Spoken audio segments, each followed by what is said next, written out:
아멘. 할렐루야. 오늘 이 새벽 예배의 자리로 나오신 우리 모든 성도님들과 또한 영상으로 함께 참여하시는 모든 성도님들에게 하나님의 크신 은혜와 평강이 넘쳐나게 되시기를 먼저 주의 이름으로 축원합니다. 오늘은 로마서 3장의 말씀을 통하여서 구원을 이루기 위한 진단과 처방, 구원을 이루기 위한 진단과 처방이라는 제목으로 말씀을 함께 나누겠습니다. 오늘 본문은 먼저 로마서 이 3장은 크게 세 단락으로 나누어 볼 수 있습니다. 먼저 첫 번째 단락은 1절에서 8절까지의 말씀으로 유대인들의 의문과 궤변에 대한 바울의 답변입니다. 두 번째 단락은 9절에서 20절까지의 말씀으로 모든 인간의 전적인 타락과 심판 아래 처해진 인간에 대한 선언 내용입니다.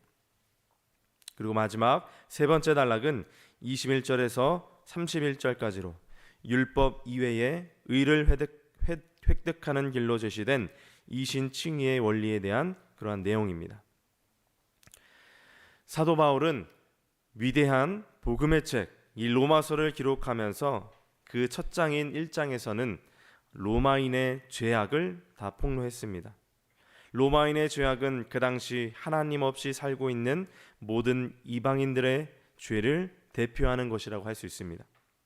그들이 자랑했던 문화와 그들이 자랑하던 그 사회와 상관없이 그들이 얼마나 깊은 불신앙과 부도덕의 죄악 속에 있었는가를 고발했습니다. 그리고 로마서 2장에 와서 사도 바울은 유대인들의 죄악을 또 고발합니다.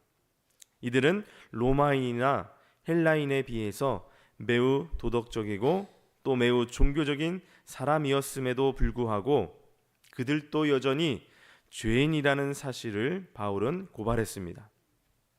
그리고 오늘 로마서 3장에서는 바울이 일종의 유대인 혹은 헬라인, 로마인을 망라한 죄에 대한 그 결론을 내리고 있습니다. 로마서 3장의 결론과 같은 구절이 있다면 바로 9절 말씀입니다. 그러면 어떠하냐? 우리는 나으냐? 결코 아니라 유대인이나 헬라인이나 다 죄 아래 있다고 우리가 이미 선언하였느니라. 우리는 다 죄 아래에 있다는 결론입니다. 그리고 이것은 하나님의 진단이기도 합니다. 그렇다면 오늘 우리는 어느 자리 아래에 있습니까? 죄 아래에 있습니까? 아니면 은혜 아래에 있습니까? 우리가 넓게 생각해 보면 하나님의 은혜 아래에 있지만 이 땅에서 살아가는 동안에는 죄의 영향력 아래에 있다는 것이 더 정확한 표현이라 생각이 듭니다. 왜냐하면 내가 원하든지 또 원하지 않든지 한 사람으로 인해 죄가 이 세상에 들어왔기 때문입니다. 로마서 5장 12절 말씀. 그러므로 한 사람으로 말미암아 죄가 세상에 들어오고 죄로 말미암아 사망이 들어왔나니 이와 같이 모든 사람이 죄를 지었으므로 사망이 모든 사람에게 이르렀느니라. 아멘. 그래서 사람은 태어나면서부터 죄인인 것입니다. 본질상 진노의 자녀라는 것입니다. 쉽게 한번 생각해 보시기 바랍니다. 누군가 여러분에게 미워하라고 가르쳐 준 적이 있습니까? 아마도 없을 겁니다. 잘 삐지고 잘 다투는 것은 이러한 것은 배우지 않아도 미워하게 되고 삐지게 되고 다투게 됩니다. 사람은 다 죄인이기 때문입니다. 그러면 이제 이러한 죄의 영향력 아래에 있는 사람들의 모습에 대해 어떠한 진단을 내리시고 또 어떠한 처방을 우리에게 가르쳐 주시는지 오늘 말씀을 통하여서 영적인 교훈과 은혜들을 잠시 나누고자 합니다. 첫째로 우리는 다 죄 아래 있다는 것을 인정해야 합니다. 우리는 다 죄 아래 있다는 것을 인정해야 합니다. 오늘 본문 10절 말씀입니다. 기록된 바 의인은 없나니 하나도 없으며. 사도 바울은 죄의 영향력 아래에서 스스로 구원을 얻을 수 있는 의인은 전혀 없다고 말합니다. 그리고 오늘 본문 11절 말씀입니다. 깨닫는 자도 없고 하나님을 찾는 자도 없고, 즉 범죄한 인간은 본성상 하나님을 사모하거나 추구하지 않는다는 그러한 말씀입니다. 또한 12절 말씀입니다. 다 치우쳐 함께 무익하게 되고 선을 행하는 자는 없나니 하나도 없도다. 즉 구원을 이룰 만한 선을 행하는 사람이 하나도, 한 사람도 없다고 말하고 있습니다. 이렇게 지금 계속해서 사도 바울은 타락한 인간들의 상태를 진단하고 있습니다. 우리가 지금까지 로마서를 통해 배운 것은 인간은 본질적으로 죄인이라는 것입니다. 죄인으로 태어나서 죄를 지으며 살다가 죄로 끝이 나는 것이 인간이라고 성경은 말합니다. 그래서 종교개혁자인 루터는 이러한 말을 하기도 했습니다. 인간은 죄를 지었기 때문에 죄인이 아니고 죄인이기 때문에 죄를 짓고 산다. 그래서 방금 전 읽어 내려간 오늘 본문 10절, 11절, 12절 이 말씀은 우리 인간들을 보고 내린 성경의 진단이요 세상 모든 사람들에 대한 성경의 판결문이라고 볼 수 있는 것입니다. 그러나 이 말씀에 대해 거부감을 가진 사람들도 있을 것입니다. 아무리 그래도 세상 어딘가에는 좀 나은 사람이 있지 않겠나 이러한 생각을 하실지도 모르겠습니다. 그러나 오늘 로마서는 너무나도 분명하게 선언합니다. 하나님을 모르는 이방인도 하나님을 알고 율법을 받은 유대인들조차도 결국에는 다 죄 아래 있다고 말씀합니다. 그리고 성경은 결국 이렇게 선언합니다. 9절 말씀, 그러면 어떠하냐? 우리는 나으냐? 결코 아니라 유대인이나 헬라인이나 다 죄 아래에 있다고 우리가 이미 선언하였느니라. 이러한 하나님의 진단은 한마디로 말하자면 너는 죄인이야 라고 말씀하시는 것과 다름이 없습니다. 왜 하나님께서는 집요하게 우리의 죄를 이렇게 들추어 내실까요? 그 이유는 죄를 들추어 내어서 우리를 수치 가운데로 몰아 넣으시려는 것이 아니라 또 지옥에 보내시려는 그러한 목적이 아니라 죄를 깨닫게 하여서 구원의 소망을 품게 하시고 죄에서 우리를 건져주시기 위함 때문입니다.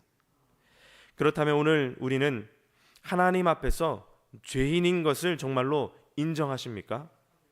인정하셔야만 합니다. 내가 죄인인 것을 인정해야 합니다. 내가 아픈 것을 인정해야 살 길이 생기듯 이러한 하나님의 진단을 겸허히 받아들임으로 살 길을 열어가시는 구원의 길을 열어가시는 저와 여러분 모두가 되시기를 주의 이름으로 축원합니다. 두 번째로 예수 그리스도를 믿음으로써 의롭다함을 얻을 수 있습니다. 예수 그리스도를 믿음으로써 의롭다함을 얻을 수 있습니다. 하나님께서 자꾸만 우리의 죄를 지적하시는 것의 목적은 살리는 데 있다고 말했습니다. 살리는 데. 오늘 본문 21절 말씀입니다. 이제는 율법 외에 하나님의 한 의가 나타났으니 율법과 선지자들에게 증거를 받은 것이라. 아멘. 여기서 이제는 이라고 말씀이 시작되지만 원어를 찾아보면 그러나 라는 말로 시작이 되고 있습니다. 그래서 정확하게 다시 한번 이 21절 말씀을 번역하면 그러나 이제는 입니다. 그러나 이제는 극적인 대전환이 일어나는 장면인 것입니다. 너는 죄인이야. 너는 이대로 살다가는 곧 죽고 말 거야 라고 강하게 지적을 하고 진단을 내리다가 분위기가 완전히 바뀌는 부분이라는 겁니다. 그래서 그러나 이제는 이것의 속뜻은 그러나 걱정하지 마. 해결할 수 있는 처방전이 있어라는 그러한 의미가 담긴 희망적인 말이라는 것입니다. 그리고 그것은 하나님의 의, 하나님의 은혜로만 가능하다고 말씀합니다. 그러면 사람들을 살리기 위한 하나님의 의는 무엇입니까? 하나님의 의는 죄를 모른 척하고 무작정 덮어주는 것이 아닙니다. 그저 살려주고 싶어서 죄를 지어도 그냥 봐주면 하나님의 본성과 어긋나는 일이 됩니다. 죄에 대한 대가는 반드시 치르는 것이 하나님의 의입니다. 그래서 사용하신 방법이 예수님을 화목제물로 삼으신 것입니다. 오늘 본문 25절 말씀입니다.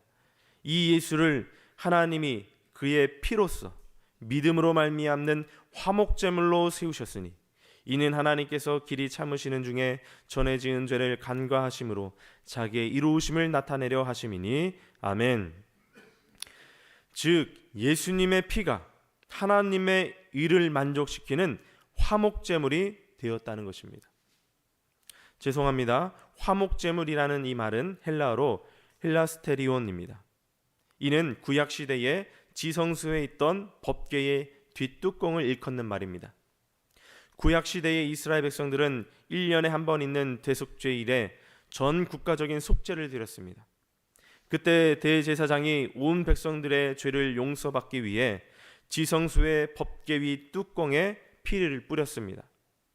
하나님께서는 그 피를 보시고 그 백성들의 죄를 용서해 주셨습니다. 예수님께서는 바로 이 역할을 하신다는 것입니다. 예수님의 십자가 죽음은 온 인류의 죄를 용서하기 위한 충분한 값을 지불하신 것입니다. 또 오늘 본문 24절 말씀입니다. 그리스도 예수 안에 있는 속량으로 말미암아 하나님의 은혜로 값없이 의롭다 하심을 얻은 자 되었느니라. 아멘.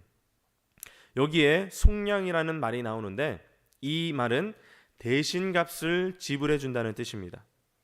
고대 사회 당시 농경 사회에서는 빚을 갚기 위해 자신을 노예로 팔아야 하는 경우가 다반사였습니다. 하지만 아무리 평생을 노예로 일해도 이 빚을 다 갚아 다시 자유인이 되는 일은 결코 쉬운 일이 아니었습니다. 마찬가지로 죄와 죽음과 심판의 노예가 된 우리에게 있어 이 빚은 우리가 결코 갚을 수 없는 빚입니다. 이 갚을 수 없는 빚을 예수님께서 우리 대신 지불해 주신 것입니다. 그것이 바로 속량입니다. 우리들은 그리스도 예수 안에 있는 구속, 곧 속량하심으로 말미암아 하나님의 은혜로 값없이 의롭다 하심을 얻은 자들이 된 것입니다. 따라서 본래 죄의 노예에서 살아가던 우리가 이제는 의롭다함을 얻은 것은 전적으로 하나님의 은혜인 줄로 믿습니다. 신학자 존 머레이는 이렇게 말했습니다. 하나님은 당신의 진노를 없애기 위해 아들을 죽음에 내몰아 그 피를 흘리게 하실 만큼 진노의 대상인 인간들을 지독히 사랑하셨다. 지독히 사랑하셨다. 구원은 우리가 잘나서 받는 것이 아닙니다. 우리는 구원받을 만한 자격이 하나도 없는 사람들입니다. 그러나 하나님께서는 우리를 지독히 사랑하셨기에 오늘 우리가 의롭다함을 얻고 구원의 은혜를 누리게 된 줄로 믿습니다. 이러한 구원의 은혜와 감격 가운데 날마다 감사하며 살아가시는 우리 모두가 되시기를 주의 이름으로 간절히 축원합니다. 마지막 세 번째로 영적인 사후 관리가 중요합니다. 영적인 사후 관리가 중요합니다. 우리는 건강을 위해서 다이어트를 하게 될 때 가장 중요한 것은 그것을 유지시키는 것입니다. 체중이 줄었다가 다시 돌아가는 것을 요요 현상이라고 말합니다. 그런데 요요 현상이 반복이 되면은 오히려 질병 발생률이 더 높아진다고 합니다. 건강해지려 다이어트를 했지만 그것을 잘 관리하지 못하면 오히려 건강이 악화될 수도 있다는 것입니다. 그렇기 때문에 다이어트 그 이후의 관리가 더 중요하다는 것입니다. 우리의 영적인 건강 관리도 이와 마찬가지입니다. 사후 관리가 더욱더 중요합니다. 오늘 본문 27절 말씀을 보시면 그런즉 이라고 시작이 됩니다. 그런즉 너희들이 값비싼 처방전을 받았으니 그런즉 이제는 그것을 잘 관리해야 한다는 뜻입니다. 그럼 우리에게 주시는 그 몇 가지의 영적 관리 규칙들에는 어떠한 것이 있을까요? 하나는 겸손입니다. 오늘 보면 27절 말씀. 그런즉 자랑할 데가 어딨냐? 있을 수가 없느니라. 무슨 법으로냐? 행위로냐? 아니라 오직 믿음의 법으로니라. 아멘. 여기서 자랑할 데가 어디 있느냐? 이 말씀은 결코 구원이 우리 스스로 얻은 것이 아님을 기억하라는 그러한 말씀입니다. 성도들이 구원받은 은혜에 감사한 마음으로 여러 가지 봉사나 헌신을 할 때 가장 조심해야 할 것이 자기 일을 쌓지 않는 것입니다. 처음에는 받은 은혜가 너무 커서 나는 없고 오직 주님만 보이다가도 시간이 얼마 지나지 않아 주님보다는 내가 더 커지는 경우가 많습니다. 은혜 받은 후에는 결코 자기 자신을 자랑하지 않는 겸손의 관리를 철저히 해야 한다는 것입니다. 또 하나는 복음, 은혜의 통로가 되는 것입니다. 29절 말씀입니다. 하나님은 다만 유대인의 하나님이시냐? 또한 이방인의 하나님은 아니시냐? 진실로 이방인의 하나님도 되시느니라. 아멘. 내가 받은 은혜를 나만 누리고 있는 것은 건강한 모습이 아닙니다. 하나님은 이방인의 하나님도 되신다는 사실은 먼저 믿은 자들이 복음의 통로로 쓰임을 받아야 할 것을 강조하는 말씀입니다. 은혜는 반드시 흘러가야 한다는 것입니다. 또 하나는 율법을 지키는 것입니다. 31절 말씀. 그런즉 우리가 믿음으로 말미암아 율법을 파기하느냐? 그럴 수 없느니라. 도리어 율법을 굳게 세우느니라. 아멘. 율법은 본래 구원의 조건으로 주신 것이 아니라 구원받은 자들에게 주신 것입니다. 십계명이 그 대표적인 예입니다. 하나님은 십계명을 잘 지키는 사람들을 구원해 주신 것이 아니라 하나님께서 먼저 이스라엘 백성들을 구원해 놓으신 후에 그들에게 삶의 기준으로 주신 율법이 바로 십계명입니다. 그러한 의미에서 성도들은 이 율법을 잘 지켜야 합니다. 성도들이 하나님의 법을 따라 살아갈 때 하나님 나라의 백성으로서의 그 정체성과 소속감이 더욱더 굳건해지기 때문입니다. 오늘 우리는 하나님의 구원을 이루기 위한 진단과 처방의 말씀을 함께 나누었습니다. 죄가 들어온 이 세상에 하나님의 의를 얻는 길을 열어주셨고 그 길은 바로 예수 그리스도라는 길입니다. 그러므로 우리는 늘 겸손하게 또한 그 복음의 은혜들을 나의 주변으로도 흘려보내고 하나님의 말씀에 순종함으로써 잘 지켜 행하는 그러한 건강한 신앙생활을 해 나가시기를 주님의 이름으로 간절히 축원합니다. 기도드립니다. 참 좋으신 우리 하나님 아버지, 오늘도 우리에게 새날을 열어주시고 새 생명을 허락하여 주심에 먼저 감사를 드립니다. 이른 새벽 기도의 자리를 사모함으로 주님 앞으로 인도하여 주신 하나님의 은혜에 또한 감사를 드립니다. 오늘 하루 하나님 말씀 붙들고 살아갈 때에 새 힘과 새 능력을 공급받게 하여 주셔서 우리에게 맡겨진 귀한 사명들을 잘 감당하며 나아가는 오늘 한날 되게 하여 주시옵소서. 무엇보다 내가 주인임을 겸허히 인정하게 하시고 예수 그리스도를 통하여서 구원의 은혜를 날마다 누리는 거룩한 주의 백성들이 다 되게 하여 주시옵소서. 이 시간 주님 앞에 귀한 예물을 성별하여 하나님께로 올려드린 귀한 손길들이 있습니다. 11조와 1,000번제 또 다양한 감사의 제목들 가운데 꼭 응답하여 주시고 이 예물이 사용되어지는 모든 곳곳마다 하나님의 뜻이 성취되게 하여 주시옵소서. 또한 정성껏 예물을 올려드리는 귀한 우리 성도님의 그 삶에 하나님의 기름 부으심의 역사가 충만케 하여 주시옵소서. 이 모든 말씀 살아서 역사하시는 우리 주 예수 그리스도의 이름으로 간절히 기도드립니다. 아멘.